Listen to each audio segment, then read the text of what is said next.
نعم. مش هعمل زي الحركه الوهابيه واقول الستات ما يسوقوش العربيات، ممنوع الست تسوق العربيه. ليه يا عم؟ هي كانت نازله في القران انها حرام ولا حاجه؟ ولا هو فيه حاجه غلط لما الست تسوق العربيه؟ ولا الست التانيه اللي لابسه لي نقاب وهي سايقه العربيه؟ يعني انت يا اختي جمالك فتان قوي، يا انت يا اختي جمالك ساحر قوي، خايفه للناس تشوفه وانت بتجري بالعربيه كمان. طب اقول لكم على حاجه، طب والله العظيم اللي بيلبسوا نقاب ده هم وبيسوقوا العربيات نصهم استغفر الله العظيم يا رب بانهم كانوا هيبقوا رجاله. والله ما ينفعوا، مش حلوين خالص. هم بقى مش بيداروا جمالهم، دول بيداروا وحشتهم. انا شاءت لي الظروف ان انا مره بالصدفه داخل مكان وبعدين واحده منقبه بيقولوا لها ارفعي النقاب وبتاع، فرفعت النقاب فانا شفتها قلت الحمد لله انها منقبه، الحمد لله حمدا لله. كانت هتخوف الناس في الشوارع، تطلع لعيل في الضلمه ولا حاجه يتخض. فالحمد لله الحمد لله حقيقه يعني. انا بقول مش كلهم، بعضهم او عدد كبير منهم. قليل قوي المنقبه وجميله، قليله قوي.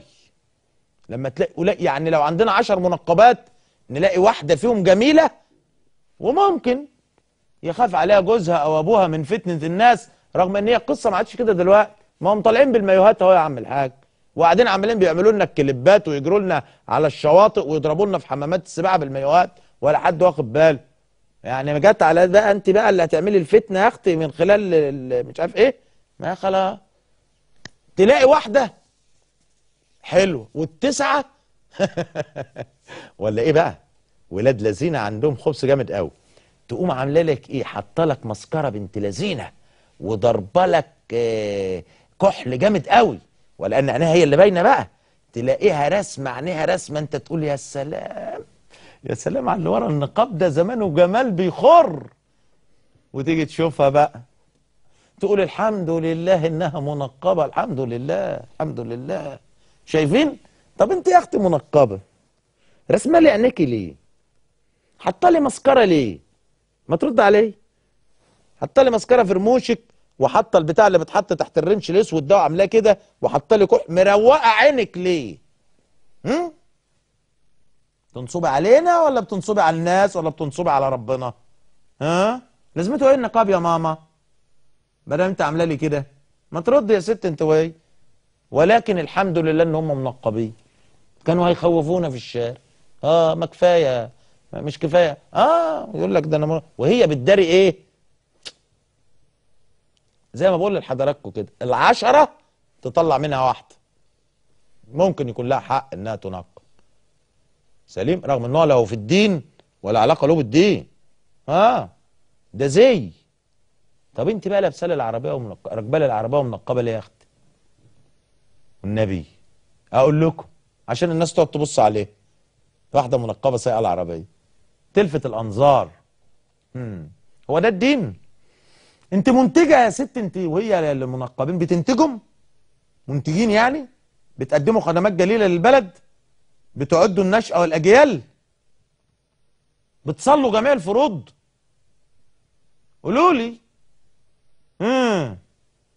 طيب وانت بقى يابا يا اللي لابس لي جلابيه بيضه قصيره وده، قول لي يا حبيبي انتجت ايه لبلدك؟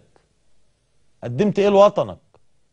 عملت ايه لرفع رايه الاسلام علميا وتكنولوجيا واقتصاديا خفاقا في العالم؟ عملت ايه؟ جبت شويه زيت عطور وقعدت تبيعوهم على الرصيف؟ ولا جبت مشاط وفلايات وقاعد فرش بهم على الرصيف وبتجربهم في القطورات؟ ما تقول لي. اصل اموال الدوله انها لحرام.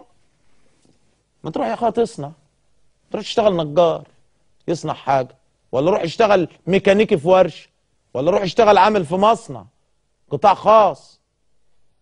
ولا لا كلا، ان الملابس التي تصنع في هذا المصنع ليست بزي الاسلام فالعمل فيها حرام. مش هو ده اللي بيحصل؟ هو ده اللي بيحصل ولا لا؟ يا اخويا انتج يا عم الحاج.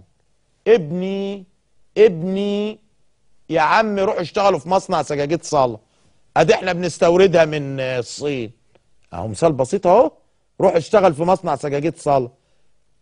لا ممكن يقول لك ايه، كلا ان النسيج الذي يدخل في صناعة سجادة الصلاة لا اعلم مصدره، فربما ان يكون زرع في اسرائيل فاكون قد فعلت فعلا حراما.